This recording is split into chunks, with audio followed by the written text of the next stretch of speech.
ಕಬ್ಬು ಬೆಳೆಗಾರರ ಹೋರಾಟಕ್ಕೆ ಅಕ್ಷರಶಃ ಅಲ್ಲೋಲ ಕಲ್ಲೋಲ.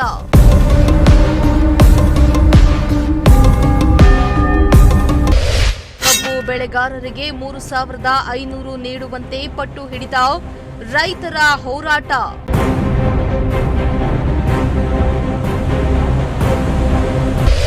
ಕಲ್ಲು ತೂರಾಟದ ನಂತರ ಸಭೆ ನಡೆಸಿ 3,300 ನಿಗದಿ ಮಾಡಿದ ಸಿದ್ದರಾಮಯ್ಯ.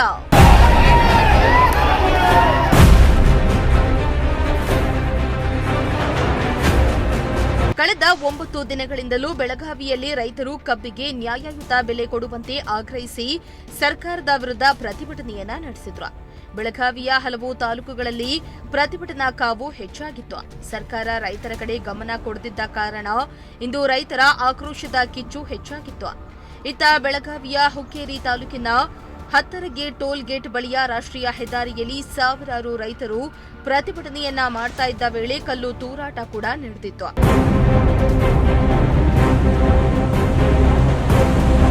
ಪ್ರತಿ ಟನ್ ಕಬ್ಬಿಗೆ 3,500 ರೂಪಾಯಿ ದರ ನಿಗದಿಗೆ ಆಗ್ರಹಿಸಿ ರೈತರು ರಾಷ್ಟ್ರೀಯ ಹೆದ್ದಾರಿ ತಡೆದು ಪ್ರತಿಭಟಿಸುವಾಗ ಪರಿಸ್ಥಿತಿ ವಿಕೋಪಕ್ಕೆ ಹೋಯಿತು. ಈ ವೇಳೆ ರೈತರನ್ನ ಹೊರತುಪಡಿಸಿ ಕೆಲ ಕಿಡಿಗೇಡಿಗಳನ್ನ ವಶಕ್ಕೆ ಪಡೆಯಲು ಪೊಲೀಸರು ಮುಂದಾದ್ರು. ವಾಗ್ವಾದ, ನೂಕಾಟ, ತಳ್ಳಾಟ ಶುರುವಾಗಿದ್ದು ಪರಿಸ್ಥಿತಿ ಮತ್ತಷ್ಟು ವಿಕೋಪಕ್ಕೆ ಹೋಗ್ತಿದ್ದಂತೆ ಕೆಲ ಕಿಡಿಗೇಡಿಗಳು ಕಲ್ಲು ತೂರಾಟ ನಡೆಸಿದ್ದಾರೆ. ಈ ವೇಳೆ ಹಲವು ಪೊಲೀಸರಿಗೆ ಕಲ್ಲು ತಾಗಿ ಗಾಯವಾಗಿದೆ. ಸಾರಿಗೆ ಬಸ್, ಲಾರಿ ಸೇರಿ 5ಕ್ಕೂ ಅಧಿಕ ವಾಹನಗಳಿಗೆ ಕಲ್ಲು ತೂರಿದ ಪರಿಣಾಮ ಆ ವಾಹನಗಳ ಗಾಜು ಪುಡಿಪುಡಿಯಾಗಿದೆ.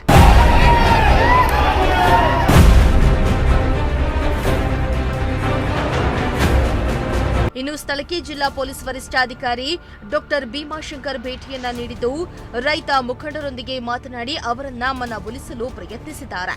ಈ ವೇಳೆ ಕರ್ನಾಟಕ ರಾಜ್ಯ ರೈತ ಸಂಘ ಮತ್ತು ಹಸಿರು ಸೇನೆ ಜಿಲ್ಲಾಧ್ಯಕ್ಷ ಚೂಪನಹಳ್ಳಿ ಪೂಜಾರಿ ಸೇರಿ ಸಂಧಾನ ಮಾಡಿದ್ರು. ರೈತರ ಪ್ರತಿಭಟನೆ ನಿಂತಿರಲಿಲ್ಲ.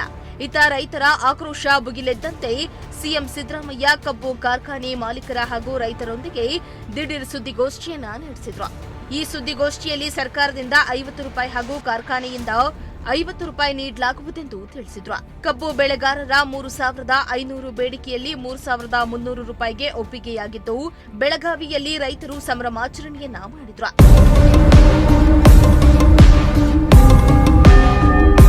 ಒಟ್ಟಾರೆ ರೈತರ ಆಕ್ರೋಶಕ್ಕೆ ಸರ್ಕಾರ ಕಬ್ಬಿಗೆ ಒಂದು ಬೆಲೆ ನಿಗದಿ ಮಾಡಿ ಬೆಂಬಲವಾಗಿ ಪ್ರತಿ ಕ್ವಿಂಟಾಲ್ಗೆ ಸರ್ಕಾರದಿಂದ 50 ರೂಪಾಯಿ ಹಾಗೂ ಕಾರ್ಖಾನೆಯಿಂದ 50 ರೂಪಾಯಿ ಕೊಡಿಸಲು ಸಿದ್ಧವಾಗಿದೆ.